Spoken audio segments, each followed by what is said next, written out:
En Primera de Reyes, capítulo 3, versículo 5, el Señor le dice a Salomón, allí en Gabaón, el Señor se le apareció a Salomón de noche en sueños y Dios le dijo, escucha lo que le dice el Señor a Salomón, pide lo que quieras que yo te dé. Pide lo que quieras que yo te dé.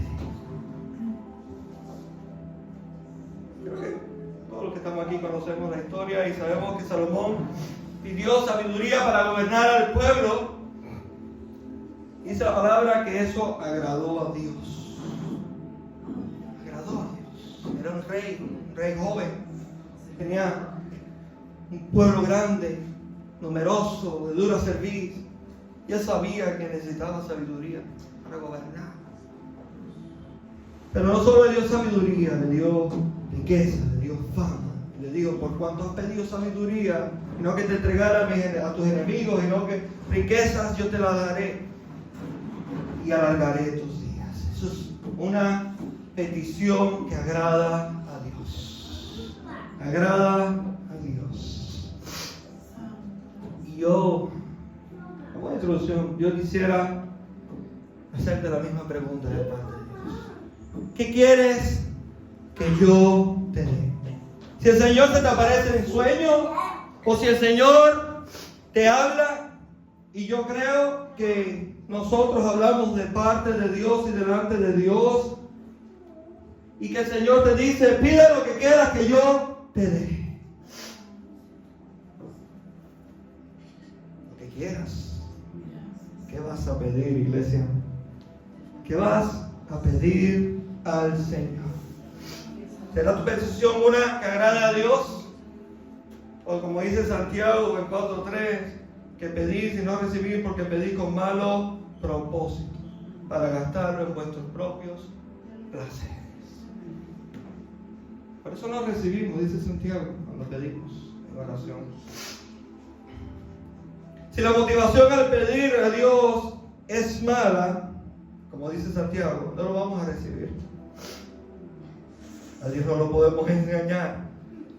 Dios conoce lo que hay en nuestro corazón. Incluso cuando pedimos algo, Dios sabe cuál es ese deseo que está en nuestro ser, en nuestro corazón. Puede verse una petición muy piadosa, pero Dios sabe cuál es la intención. Entre nosotros podemos engañarnos. Podemos incluso creer lo que tú estás diciendo. Estás diciendo con convicción, pero Dios no es así. Dios sabe que el deseo de Salomón fue genuino. Yo soy el rey. Yo no necesito nada más. Yo te necesito a ti. Yo necesito sabiduría para gobernar. Yo no pedí ser rey. Yo nací destinado a serlo. Pero cuando nuestra motivación no agrada a Dios, no lo vamos a recibir. Aleluya. Pero verdaderamente te hago la pregunta, ¿qué pedirías al Señor? ¿Qué le vas a pedir? Hijo mío, pídeme lo que quieras que te dé. Hoy tenemos una relación más cercana que la que teníamos. Hoy somos hijos. Por Cristo. Por Cristo somos hijos. Y tu Padre hoy te dice, pídeme lo que quieras. Yo no sé. Yo lo voy a responder. Yo voy a responder esa pregunta. Porque Dios me está hablando a mí también.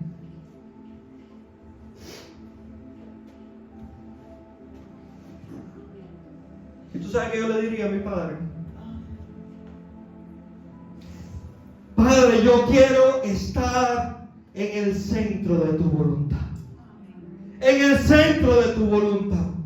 Porque cuando yo camino de acuerdo a tu voluntad, de acuerdo a tus propósitos, Señor, no importa cuál sea mi circunstancia actual, no importa cuál sea mi problema, yo descanso en paz. Cuando yo camino de acuerdo a tu voluntad, cuando yo camino y me muevo de acuerdo a tus propósitos, no importa lo que me rodea, no importa cuál es la circunstancia, Dios está en control, porque estamos en el centro de la voluntad de Dios. Pídele que sus caminos estén alineados por su voluntad. Porque estar en la voluntad de Dios hay paz. Estar en la voluntad de Dios hay propósitos. Estar en la voluntad de Dios experimentaremos cambios gloriosos. Escucha eso. Y eso lo vamos a ver en el texto de hoy. Estaremos experimentando cambios gloriosos. Y el tema es estar en el centro de la voluntad de Dios. Produce cambios radicales. Díselo, dilo conmigo para que se te grabe. Estar en el centro de la voluntad de Dios produce cambios radicales. Produce. Tú no sales igual que como tú llegaste antes de estar en la voluntad de Dios y después de estar en la voluntad de Dios. No sales igual. No sales igual. Y lo vamos a hacer desempacar del texto de hoy. Y es un texto largo.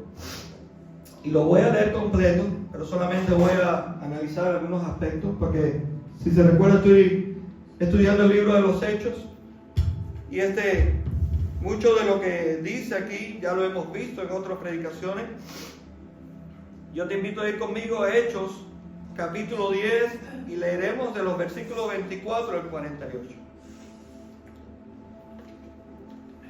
Hechos 10, 24 al 48. Dice la palabra de Dios. Al otro día entró en Cesarea. ¿Quién entró en Cesarea? Pedro. Recuerdan que fue a buscar a Pedro. Cornelio lo mandó a buscar. Dice, Cornelio lo estaba esperando y había reunido a sus parientes y amigos íntimos. Y sucedió que cuando Pedro iba a entrar, Cornelio salió a recibirlo y postrándose a sus pies lo adoró. Mas Pedro lo levantó diciendo, ponte de pie, yo también soy hombre. Y conversando con él entró y halló mucha gente reunida.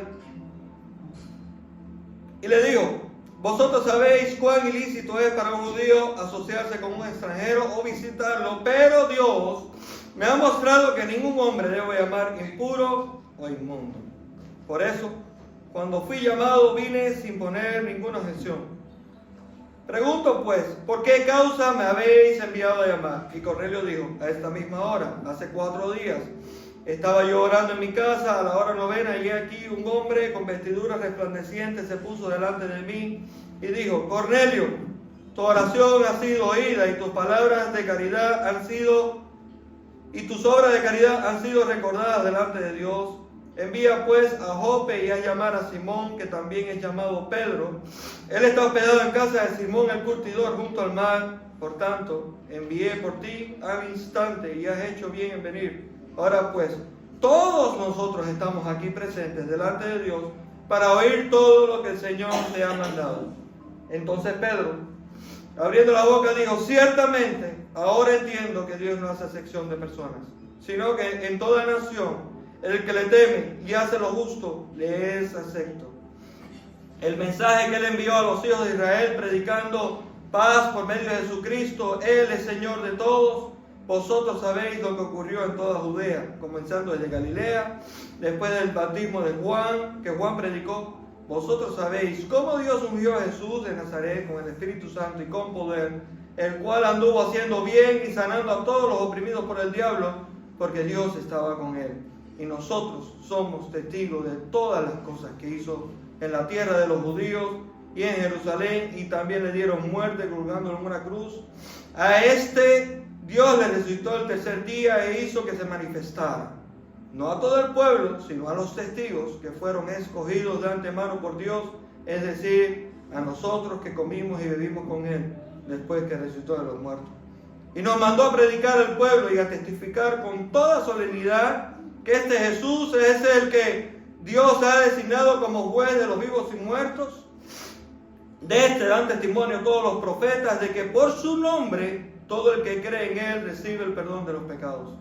Mientras Pedro aún hablaba, el Espíritu Santo cayó sobre todos los que escuchaban el mensaje, y todos los creyentes que eran de la circuncisión, que habían venido con Pedro, se quedaron asombrados, porque el don del Espíritu Santo había sido derramado también sobre los gentiles, pues le oían hablar en lenguas y exaltar a Dios. Entonces Pedro dijo, ¿puede acaso alguien negar el agua para que sean bautizados estos que han recibido el Espíritu Santo lo mismo que nosotros? Y mandó que fueran bautizados en el nombre de Jesucristo. Entonces le pidieron que se quedara con ellos. Alabado Dios. Qué texto más poderoso, Señor. Saber que Dios, que tú nos has salvado en el nombre de Jesucristo. Y que en el nombre de Jesucristo, lo que hemos creído, Dios, recibimos el poder del Espíritu Santo. Recibimos el bautismo del Espíritu Santo. Hemos sido unidos en un mismo pueblo, judíos y gentiles, Señor, para la alabanza de tu santo nombre. Tú no haces acepción de personas, Dios. Ayúdanos a entender esto. Ayúdanos a entender, Dios, que hay oportunidad para el pecador. Hay oportunidad para todo el que está sin esperanza. Si se arrepiente y cree en el nombre de Jesucristo, será salvo. Eso lo dices tú en tu palabra, Señor. Y te damos gracias.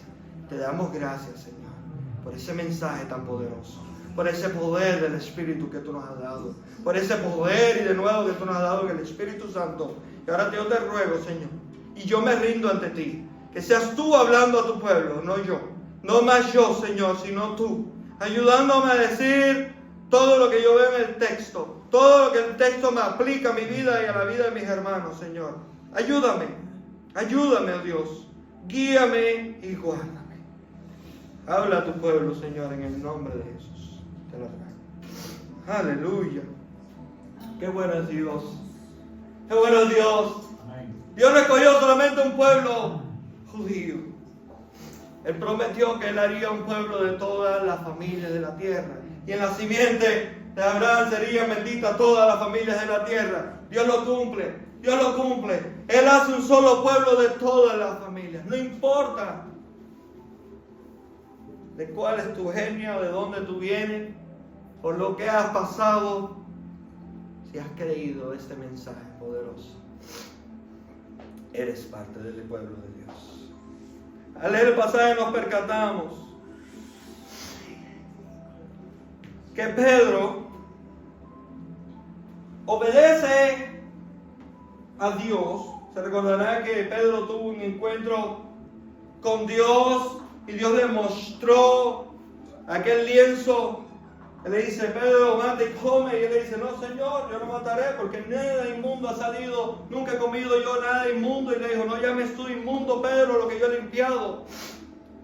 Hablándole y enseñándole que este pueblo gentil, con el que mismo Pedro dice que ni siquiera es lícito que se reúna, no es lícito que yo les visite, no es lícito que yo venga con ustedes, pero Dios me ha mostrado que Él no hace excepción de personas. Él me ha mostrado que todos somos iguales. Y Pedro tuvo, en esa edad de su vida, que pasar por encima de toda su tradición, de todo lo que creía, de todo lo que entendía. Él tuvo que tener una nueva perspectiva de que ya no más los judíos, sino todos somos parte de ese linaje escogido en Jesucristo. La oportunidad está abierta para todos, Pedro. Pedro acaba de entender cuál era mi plan desde el principio. Mi plan desde el principio era ser un solo pueblo de todas las familias de la tierra, hacer un solo pueblo. Y voy a hacer un paréntesis aquí, porque yo quiero que entiendan esta parte. Y Dios escoge un pueblo, verdaderamente un pueblo, porque Dios va haciendo promesas. Él se va revelando a su pueblo progresivamente. Y para que nosotros podamos ver y entender que Dios es fiel, fíjate, que el cumplimiento profético es para enseñarnos esa fidelidad de Dios. Él dice, voy a traer y voy a hacer esto, y voy a coger 12 tribus, y voy a traer un rey, para que podamos ver que Dios todo lo que dice se cumple. No es venir a la cruz y morir, no es ver las promesas de Dios cumpliéndose años, cientos de años después, porque todo lo que Dios ha dicho será. Esa es su fidelidad, porque había un pueblo del cual tenía que venir ese Mesías, para que podamos entender que el Mesías vendría de ese pueblo, el Mesías Salvador. Desde Génesis 3:15 Él le dice, de tu simiente, del simiente de la mujer, vendrá uno. Ese es el pronto evangelio, que le dará en la cabeza a la serpiente, que acabará con el pecado. Vendrá uno, se tiene que cumplir. Y luego escoge a Abraham. Y mira, Abraham no era mejor que ninguno de nosotros. Abraham era de una tierra idólatra. Lo tiene que sacar de allí. para que entendamos. Sí, hay un pueblo del cual vendría el Mesías. Para que veamos esas profecías cumpliéndose. Y se cumplen, si usted estudia las profecías en Daniel, se cumplen, que parece un libro de historia. Todo se cumple en su momento, en su tiempo. Todo se cumple, porque todo lo que Dios dice será. Quería que entendiéramos esto. Quería que entendiéramos esto para que entendamos cuán bueno es Dios. Cómo Él es fiel a sus promesas. Cómo Él cumple todo lo que Él ha dicho. Aleluya. Pero Pedro, hasta este punto no entendía eso. No entendía eso y tenía que pasar por encima de toda su tradición, de toda su religiosidad. En el 28 dice: vosotros sabéis cuán ilícito es para un judío. Yo como judío no puedo asociarme con ningún extranjero o visitarlo. Pero Dios me ha demostrado que ningún hombre debo llamar impuro. Ningún hombre más debo llamar impuro o inmundo. No son mejores que ellos. No son mejores. Ahora es que Pedro estaba teniendo un cambio de perspectiva. Él estaba arraigado a sus creencias, a sus tradiciones. Por eso. Y el problema que tiene Pedro después, fíjate si él estaba arraigado, es que esta revelación Dios se la da a él. Dios le da esta revelación a Pedro. Y Pedro mismo después es reprendido por Pablo porque él vuelve a caer en este problema. En Gálatas 2 dice: pero cuando Pedro vino a Antioquía, ese es Pablo, me opuse a él cara a cara porque era de condenar. Otro apóstol condenando a Pedro. ¿Por qué lo condena? Porque antes de venir algunos de parte de Jacobo, él comía con los gentiles. ¿Es el problema que tenía Pedro? Comía con los gentiles, al cual Dios le mostró que no son impuros, son iguales, no hay una diferencia. Pero cuando vinieron, empezó a retraerse aparte porque temía a los de la circuncisión, a los judíos. Espérate, me aparto porque vienen los judíos. Y el resto de los judíos se le unió en su hipocresía, de tal manera que Bernabé fue arrastrado por la hipocresía de ellos. Esa hipocresía incluso afectó a otros hermanos. A otros hermanos, a Bernabé y a otros hermanos fueron arrastrados. Y Pablo le tiene que reprender públicamente, porque era algo público. Le dio una revelación a Pedro. Pedro pasa por encima, pero estaba tan arraigada esa tradición en él, con el temor a los judíos, que él comía, pero no se quería mezclar y tenía un problema. Pedro, todos somos iguales, entiéndelo. Dios te lo ha revelado, Dios te lo ha revelado. Y Dios va a revelar en nuestra vida y nos va a hacer saber su voluntad. ¿Tú viste eso? Dios se va a revelar en nuestras vidas y nos va a hacer saber su voluntad.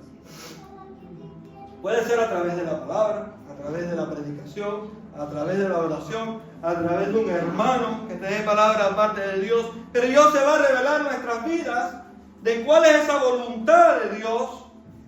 Y puede ser una voluntad de la cual tú tengas que cambiar tu perspectiva, tu forma de vivir, lo que tú concebías como que estaba bien, de lo que tú concebías que era correcto.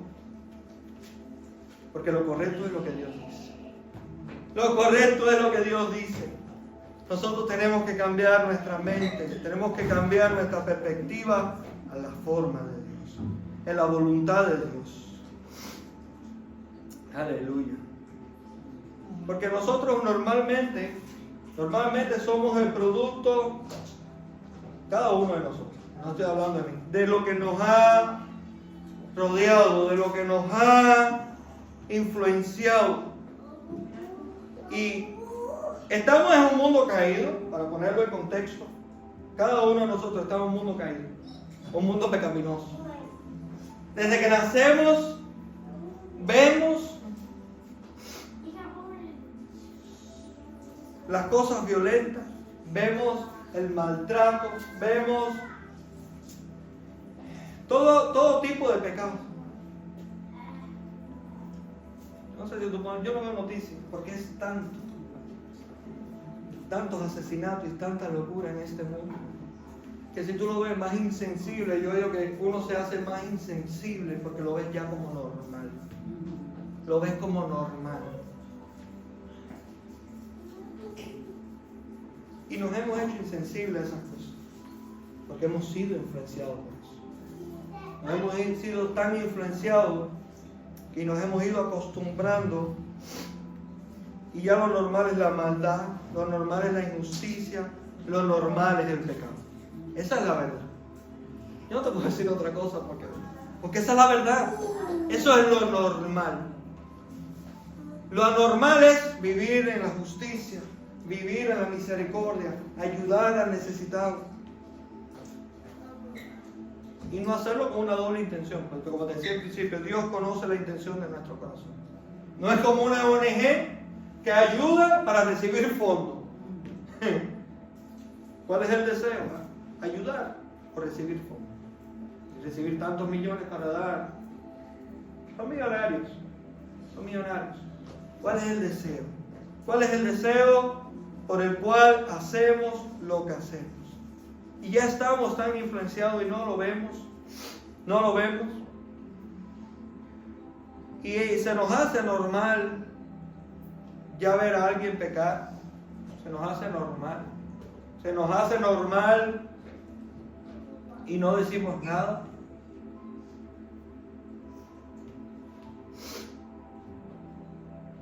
Y yo no sé, yo creo que todos aquí sabemos lo que es un pecado. Y hacer algo en contra de la voluntad de Dios es pecado. Hacer algo contra la voluntad de Dios revelada es pecado. Dios ha dicho, no matarás, matar es pecado. No cometerás adulterio, adulterar es pecado. Dios ha sido claro en su palabra.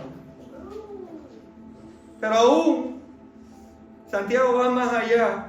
Y nosotros que sabemos lo que es pecado, por poner un ejemplo, nosotros que sabemos lo que es pecado, vemos a alguien caer, vemos a alguien fallar y no le tratamos de restaurar, no le decimos nada. Porque como es normal, Santiago 4:17 dice que aquel pues que sabe hacer lo bueno y no lo hace, también es pecado. Si sabemos que es malo eso y sabemos lo que es bueno y no le decimos nada a nuestro hermano, no le decimos nada para restaurarlo, es pecado. Y te lo ilustro, el pez que está en el agua no sabe cuánto el agua moja porque está acostumbrado a estar en el agua. Pero yo decía, pero tú tiras un gato en el medio del océano, y yo no creo que al gato le haga mucha gracia que tú lo tires de un crucero ahí en el medio del océano. No le va a gustar, porque no está hecho para eso. Ese sí sabe cuánto moja el agua, el gato, pero el pez no. El pez está acostumbrado, el pez está hecho para eso. El pez nada en esas aguas. Nosotros nadamos en esas aguas. Nosotros nacemos en este mundo caído. Nosotros estamos alejados de Dios por naturaleza hasta que Dios se manifiesta en nuestras vidas y nos reconcilia con Él. Y es entonces donde nos va santificando, donde vamos creciendo progresivamente. No mires a tu hermano que está más atrás, mira a Cristo. Él es la meta, Él es el galardón, Él es el varón perfecto al cual nosotros debemos tratar de alcanzar. Cada uno de nosotros está en una medida, más alta, más baja, y todos estamos caminando a la perfección que es Cristo. Por eso, estar en el centro de la voluntad de Dios es estar en el centro de la voluntad de Dios. Como Pedro, que aún no entendiendo, aún no sabiendo, aún yendo en contra de toda su perspectiva, él obedeció la voluntad de Dios. Él obedece la voluntad de Dios. Él va a casa de Cornelio. Él entra hasta allí. Él ve todas estas personas reunidas. Él sabía que esto era algo que se iba a hacer público. Pero él obedece. Él está en el centro de la voluntad de Dios. Él está en el centro de la voluntad de Dios. Aleluya. Qué bueno eres, Padre. Por eso, cada uno de nosotros debe intentar estar en el centro de la voluntad de Dios. ¿Por qué? Porque cuando estamos en el centro de la voluntad de Dios, Dios nos trae paz en medio de la tormenta. ¿No me creen? ¿Tú no te acuerdas de Jesucristo? Él dice, crucemos al otro lado. Y se acuesta. Estaba cansado, estaba agotado. ¿Y qué pasó? Se levantó una gran tormenta. Pero Jesús estaba en el centro de la voluntad de Dios. Él sabía que tenía que cruzar. Y él se acuesta a descansar. Él se acuesta a descansar en medio de la tormenta.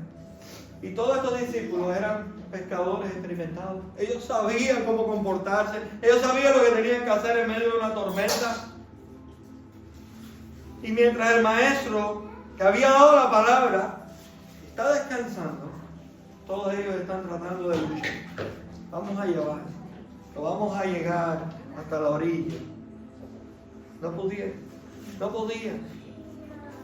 A mí me gustaría leer en la Biblia de que estos hombres hubieran creído en la palabra que Cristo dijo y se hubieran acostado también a descansar.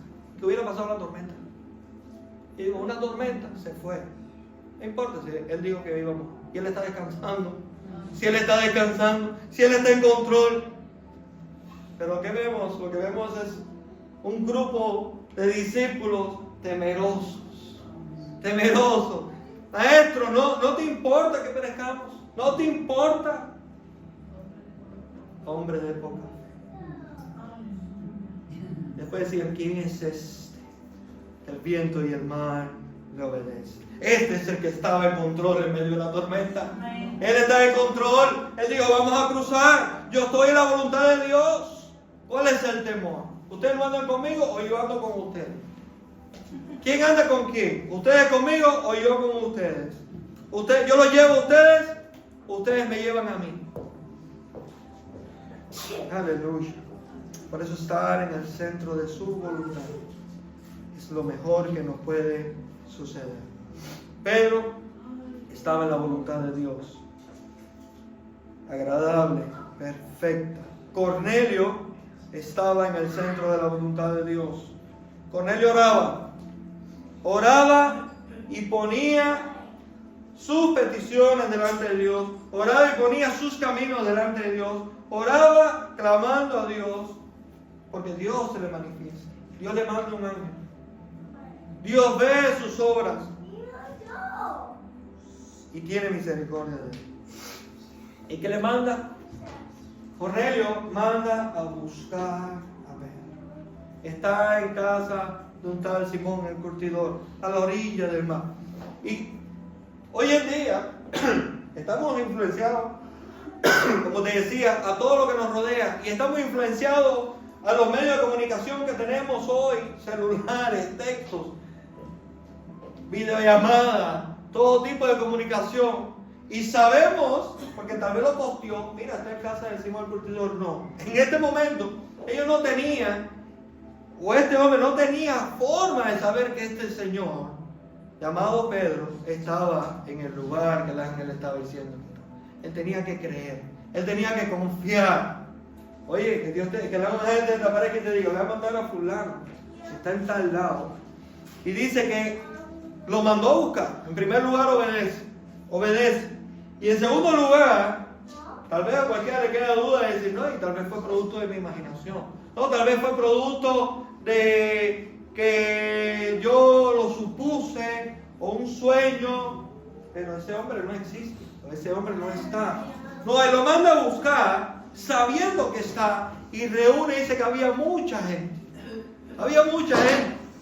De modo de que él está pasando por encima de que si estas personas, este hombre no viene, todos estos van a pensar que yo estoy loco. ¿Cómo que un ángel se me apareció? ¿Cómo que un ángel mandó a buscar a alguien que yo no conozco? Lo manda, obedece. Y él sabía, es por fe, como te decía. Todos que tenemos que creer que Dios es real, que Dios es galardonador de lo que le buscan, es por fe. Y él reúne a todas estas personas, y muchos tal vez vinieron diciendo, yo voy a ir a ver si es verdad que viene el tal Pedro. Yo voy a ver si es verdad que ese hombre estaba donde dijeron que estaba. Tal vez muchos vinieron con esa perspectiva. Pero ¿qué pasa? Pedro viene. Y el conocimiento de Cornelio era muy rudimentario. Él no sabía quién era Pedro siquiera. Él no sabía si era otro ángel. Él no sabía quién era. Que se postra y le adora. Se postra y le adora. Pedro mismo le tiene que decir, no, porque yo también soy hombre. Pedro ya comienza a enseñarle. No, yo no te postres delante de mí. Yo soy un hombre. Verdaderamente tú eres un gentil. Tú no has tenido la revelación que nosotros hemos tenido como pueblo, donde Dios se ha ido revelando en nosotros, de que no te postrarás delante de ninguna imagen, delante de ningún hombre, delante de nada creado, solamente delante de Dios.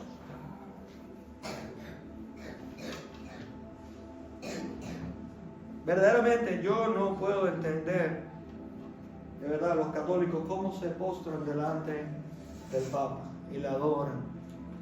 Yo lo veo como un tan rudimentario. Cuando el mismo Pedro, pues ellos supuestamente son los seguidores de Pedro, del Papa, es el supuesto, la continuidad de Pedro en la tierra.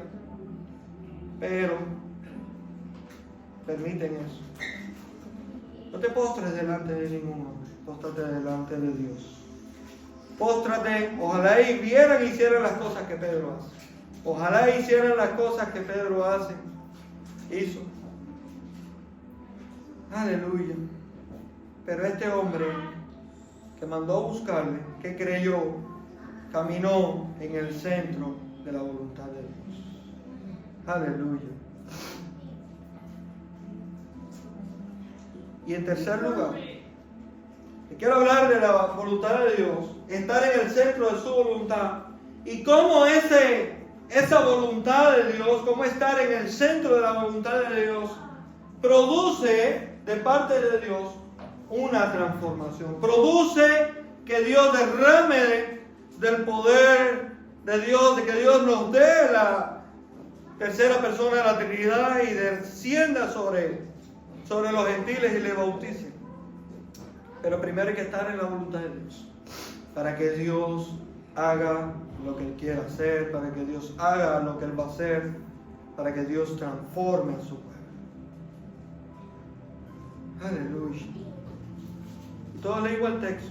¿Cómo descendió el Espíritu Santo bautizándole? Y ellos comenzaron, igual que cuando los judíos recibieron el bautismo el día de Pentecostés, con un estruendo fuerte, y ellos comenzaron a hablar en nuevas lenguas, en los idiomas de todas las personas que se habían allí reunido, y ellos comenzaron a entender cómo exaltaban a Dios en todos esos idiomas, en todos esos lenguajes. Ahora también los judíos podían entender a esos gentiles alabando y exaltando a Dios, como lo dice el texto. Cómo exaltaban a Dios y le entendían. Aleluya. Aleluya.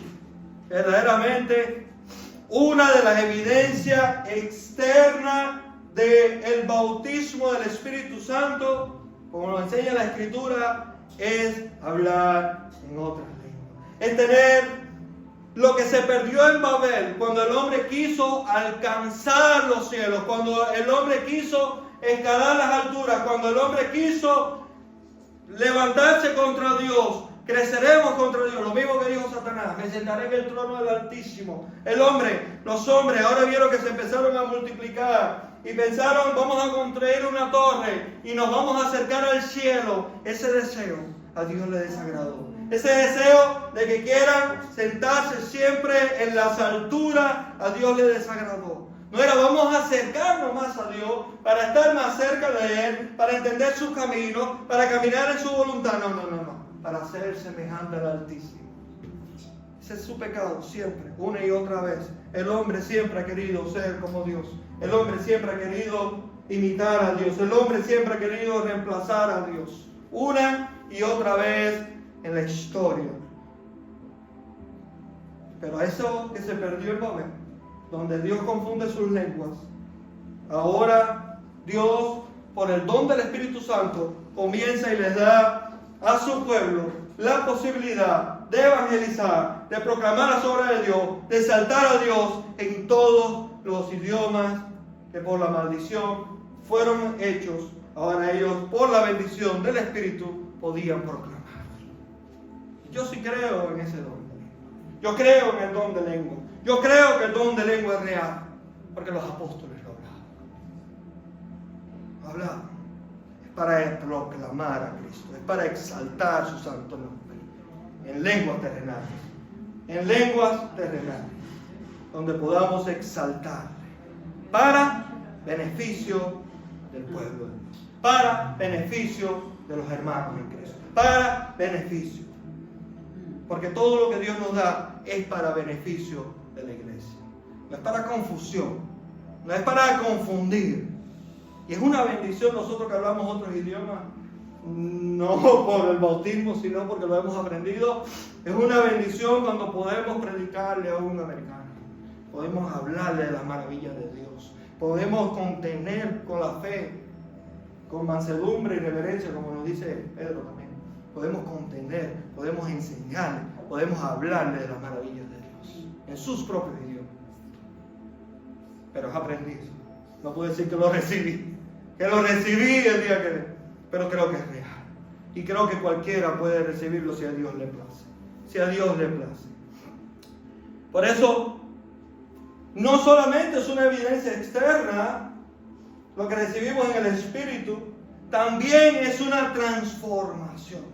Todas estas personas salieron transformadas. Todas estas personas salieron con el deseo de proclamar a Cristo. Todas estas personas fueron la iglesia del primer siglo. Se convirtieron de verdad. Comenzaron y dieron su vida como mismos los apóstoles.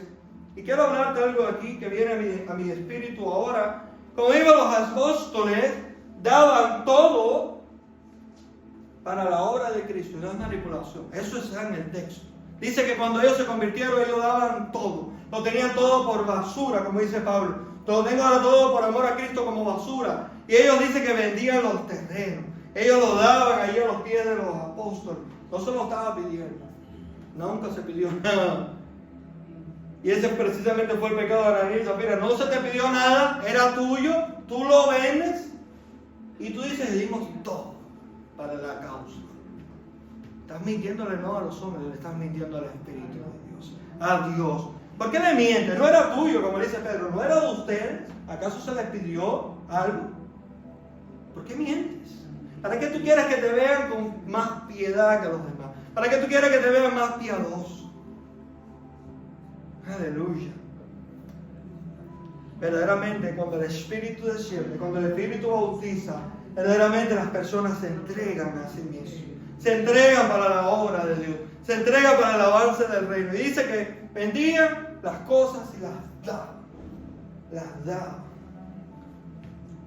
Porque Dios es el que pone el querer como el hacer. Y bajo ese principio, desde que Dios me dijo, comienza esta obra, yo siempre he sabido, desde el primer día, y se lo dije a mi esposa, y nunca se hablará de dinero, porque es Dios el que pone el querer como el hacer. No es manipulación de que mira lo que hacían ellos, vamos a hacer nosotros igual, que los hay comerciantes. No, es Dios. Tienes que tener una llenura del Espíritu tan grande para que Dios te diga, sí, hazlo. No un pastor, no un predicador que te esté manipulando, que te esté diciendo que Dios te va a dar, da 10 que te va a dar 1000, o da 100 que te va a dar 1.000.000. No. Eso sale del mismo infierno. Eso sale del infierno. Es Dios. Dándole a cual en su medida. Dándole a cada cual en su medida. Él es el que nos va a sustentar. Él es el que nos va a proveer. Él es el que nos va a guiar. Él es el que nos va a guardar. Todavía lo ve mucha gente. Es que esta es la única iglesia, yo creo que no se recoge ni ofrenda ni diezmo. Cada cual da conforme a su corazón. Cada cual da. Y el día que nadie dé, si se tiene que cerrar, se cierra. Pero es para la gloria de Dios. Si se abre o si se cierra, si caminamos o si nos quedamos, es para la gloria de Dios. Y yo no sé, pero yo con Él creo en un Dios tan bondadoso, tan misericordioso, tan maravilloso, que cuando oro por alguna enfermedad, alguien que está enfermo, es que yo creo y oro en un Dios tan sanador. Un Dios, y lo dice el mismo texto, que Jesucristo que vino sanando. ¿A quiénes sanó? A todos los oprimidos por el diablo. Todos los oprimidos por el diablo, los sanó, los restauró. Y yo creo que en cierta medida es el maligno el que vino a poner esa enfermedad.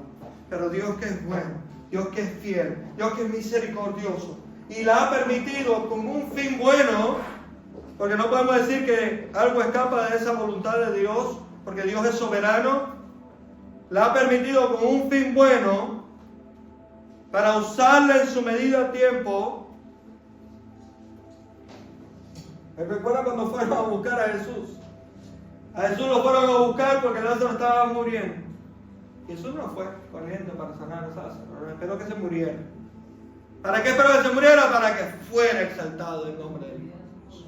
Para que vieran su poder. Para que vieran que Él, el que cree en Él, como le digo, ¿tú crees que le levantaré de los muertos? Sí, yo creo que tú le levantarás. No, hoy yo lo voy a levantar de los muertos. Porque yo soy la resurrección y la vida. Yo soy el Dios todopoderoso. Por eso, mi amado, estar en la voluntad de Dios es lo mejor que nos puede pasar. Y estar en la voluntad de Dios siempre, siempre, siempre, como le pasó a Cornelio, que estaba en la voluntad de Dios, vamos a experimentar cambios poderosos, cambios radicales, cambios donde Dios es exaltado, donde crecemos en el poder del Espíritu, donde modelamos más a Cristo. Vamos a exaltarle más a Él. Dios hace cada cosa en su tiempo, con un propósito. No como nosotros. Nosotros decimos, vamos, iremos y haremos. Deberíamos decir, si Dios quiere, porque no sabemos lo que vamos a suceder mañana. Y decía, si Dios quiere vamos a hacer el servicio hoy, porque puede que ahorita empiece un diluvio y no escampe, porque no sabemos lo que va a suceder. Si Dios quiere, haremos esto o aquello. Si Dios quiere, pero Él quiere porque Él es bueno y maravilloso. Él quiere porque caminamos en sus propósitos. Él pone el querer como el hacer porque nosotros que caminamos de acuerdo a su voluntad comenzamos a experimentar los cambios radicales de estar en su voluntad. Aleluya. Y si Dios quiere,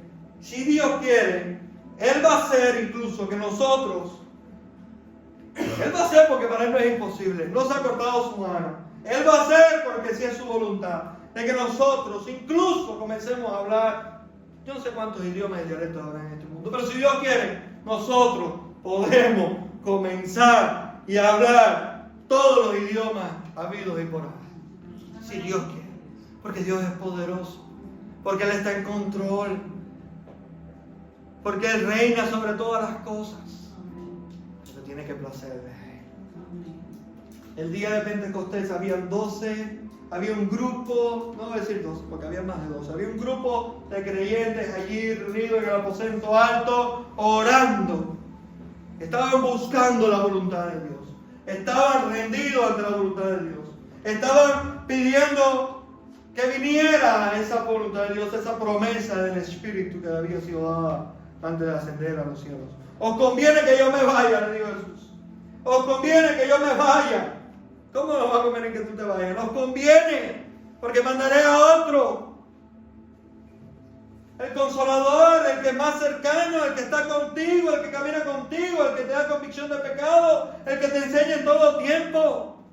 Ahora yo no puedo estar en este cuerpo, no puedo estar en forma general con cada creyente, pero este puede estar. Este puede estar dentro de ti, porque estará contigo, estará dentro de ti, te enseñará y te guiará a toda verdad. Te dará convicción de pecado, te dará de nuevo para predicar la palabra de Dios, te dará lenguas para proclamar su verdad, de forma que todos te entiendan. Les conviene que yo no me vaya. Aleluya. Qué bueno es Dios.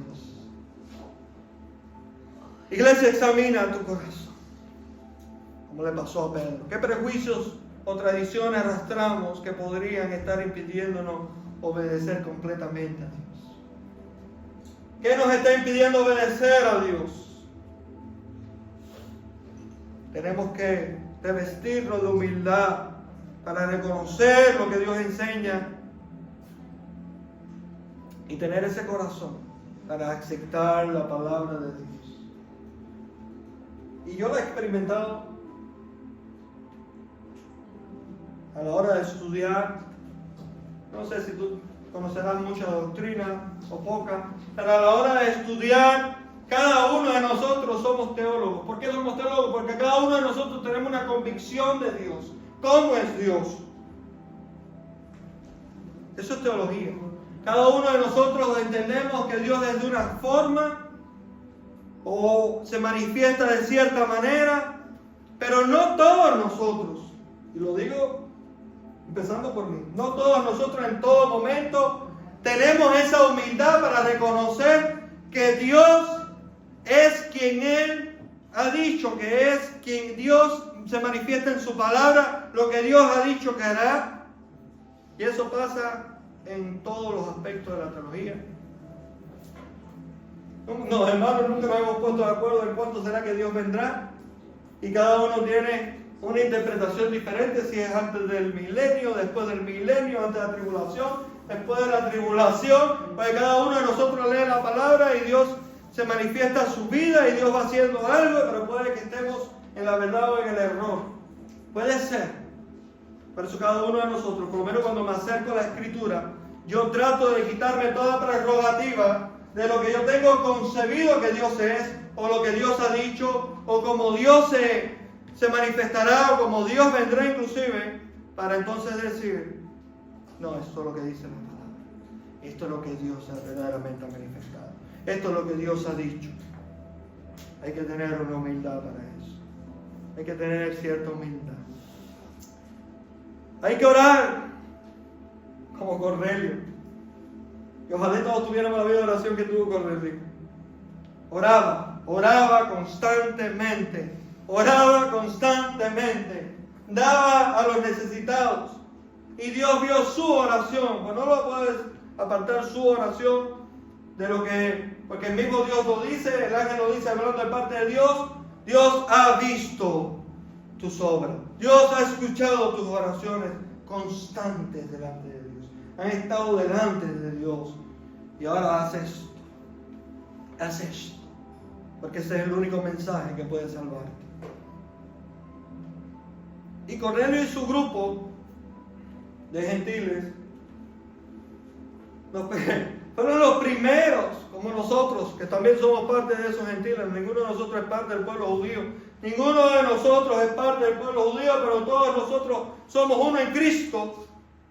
Pero Cornelio fueron los primeros gentiles que entendieron el mensaje, que creyeron el mensaje, que recibieron el bautismo. ¿Por qué? Por un hombre en la brecha. Un hombre en la brecha intercediendo delante de Dios. Lo que Dios puede hacer cuando un hombre se levanta y se pone en la brecha y ora, y ayuda, y da al necesitado. Lo que Dios puede hacer con un hombre. Porque lo más maravilloso, después de la muerte de Cristo y su resurrección, y el mensaje del Evangelio que nos ha sido dado a nosotros, es el poder del Espíritu Santo. Es la persona del Espíritu Santo habitando en nuestros corazones como un templo. Eso es lo más maravilloso que nos ha pasado. Y mi mujer me está diciendo... Para concluir, antes que Keila venga, pero yo no sé, pero cuando uno está en el Espíritu, aleluya, verdaderamente uno no quiere salir, uno quiere seguir, uno quiere continuar, pero hay horarios. Pero para concluir, iglesia, yo quiero decirte, yo quiero que tú le pidas a tu Dios que estés en el centro de su voluntad.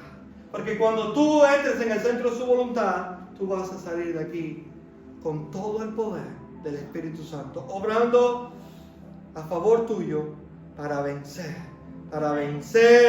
toda obra del maligno, para vencer y evangelizar y predicar, para vencer y hacer todo lo que Dios te ha mandado que hagamos. Aleluya. Amado Dios y Padre, Señor, te damos gracias por este tiempo, Señor. Verdaderamente no queremos salir de tu presencia. Queremos seguir, Señor, y continuar durante toda la semana, Señor, en coinonía contigo, Señor. Que podamos seguir, oh Dios, caminando en obediencia hacia ti, Señor, que podamos continuar alabando tu santo nombre, oh Dios, que podamos, Señor, agradarte en todos nuestros caminos, Padre. Te rogamos, Dios mío, que ahora podamos tener un almuerzo, Señor, entre hermanos, que podamos compartir, que podamos continuar gozándose, Señor, gozándonos hasta que tú quieras, Padre, porque esta es tu casa. Esta es tu casa, Señor, y esta es la casa de tus hijos, Dios. Gracias por este tiempo. Gracias, Dios mío, por tu palabra. Gracias, Dios, por tu Espíritu Santo. En el nombre de Jesús. Te damos gracias y toda la gloria. En el nombre de Jesús.